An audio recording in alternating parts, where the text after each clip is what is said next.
Unbeatable is a game where music is illegal and you do crimes. If you've never heard about the game, that should be enough to immediately buy it. If it didn't quite convince you and you're looking up YouTube videos about it, then you're a dumbass, because this is literally the best elevator pitch for a game that I've ever heard. Or it's because the words in the trailer flash by way too fast. Unbeatable's premise instantly informs you of the world, your situation, and the basic motivations of any character you come across. Most of all, it's intriguing. Why the fuck is music banned and how do I submit an unban request? So if you're still here after I just called you a dumbass, you have no other choice but to listen to me shill for this game like I'm getting paid for it. Okay, the game's got a funky premise, but what do you actually do? Well, it's a rhythm game, so you do a whole lot of that.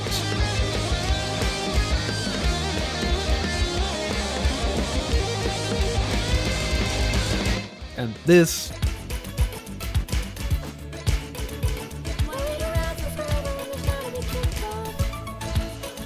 And some of these.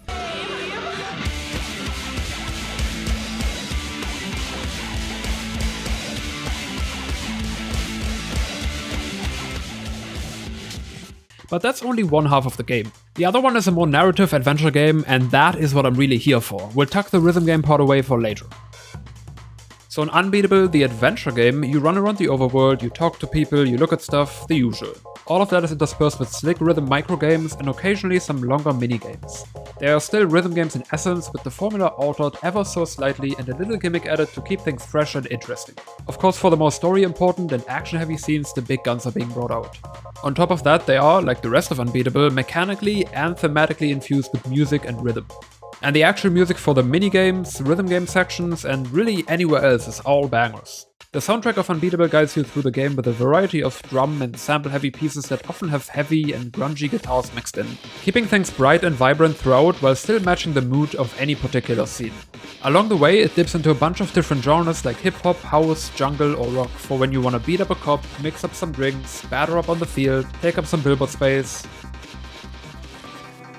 or just show up and enjoy the view. Unbeatable's more somber and relaxing tunes end up more indie and instrumental, which does great to underscore the more emotional moments, and especially supports the game's beautiful vistas.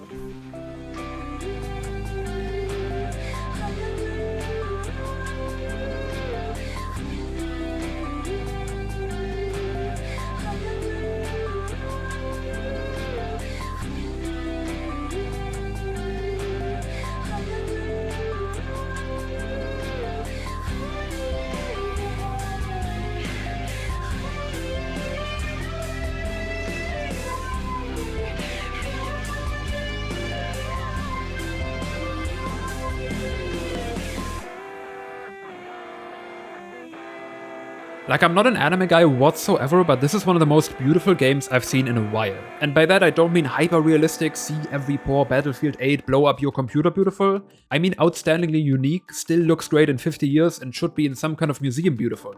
All the art assets and animation sequences in the game are hand-drawn and it absolutely shows. You can't really get this style in any other way and it undeniably takes a long-ass time.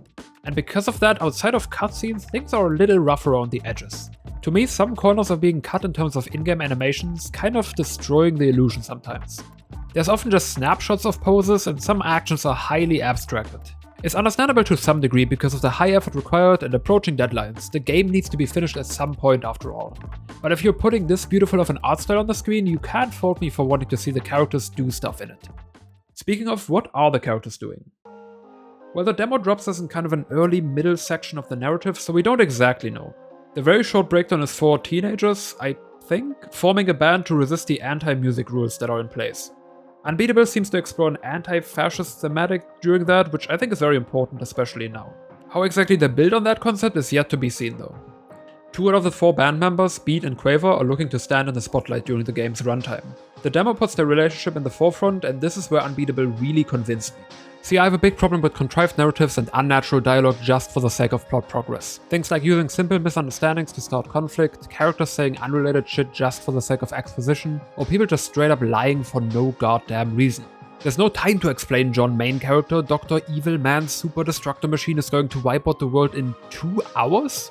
Surely you've got 20 seconds to construct a few sentences that explain the problem, especially when it matters to that super important mission coming up.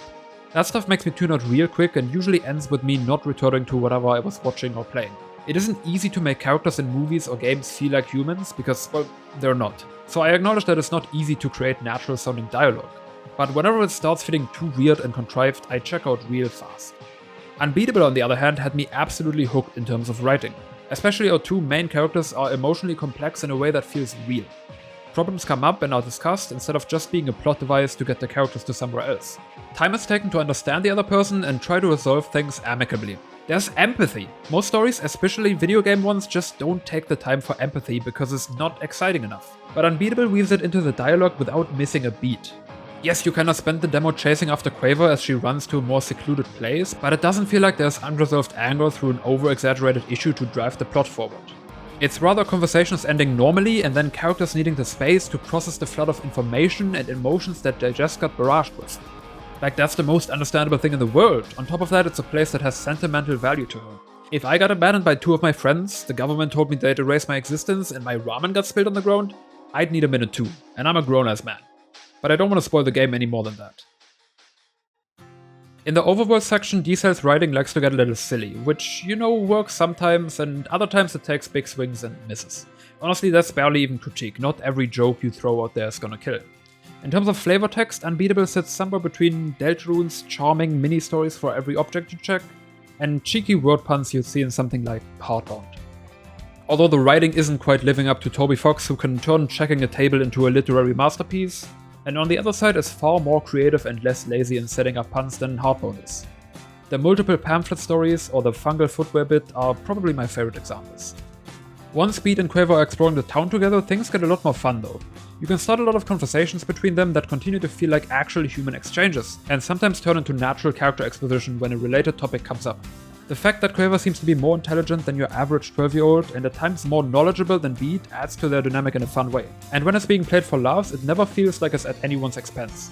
I think the interactions between these two are where Unbeatable really shines, especially in the optional demo ending that's unlocked by getting all the pictures. Makes me wonder whether there's gonna be multiple endings or forks in the narrative. I don't think that's necessary, but it could be fun if implemented well. The world we have been dropped in seems very grounded so far. A police force called the Harmony and Resonance Management is currently established as the main antagonistic force. Or is it the Harmonious Audio Reduction Maintenance? There's either some very confusing branding going on, or we've had a little bit of a mix-up in the demo. Either way, you're staunchly reminded of the illegality of music in Unbeatable through their existence. But while harm can prevent you from playing music, they can stop you from thinking it. And to Beat, music might as well be breathing. She thinks up songs, rhythms, and melodies anywhere she goes, which manifests in all of the minigames and musical moments throughout the game. At the same time, we meet other citizens that are ever so subtly resisting the establishment. In that way, music becomes a centerpiece for every aspect of the game. Obviously as the central point of conflict, but also the dictating design aspect for every gameplay element, and as a flavor catalyst in many other places. Unbeatable looks to be ramping up to send out a powerful and integral message about unity through community. In this story it's about music, in another it could be about drawing or speedrunning or, I don't know, woodcutting. But when a way of expressing yourself as basic as music is being banned and nobody gives a shit, then we've hit a level of dystopia that should never have been possible. Either way, I'm looking forward to how Unbeatable resolves the story and hopefully restores music to its own world for good.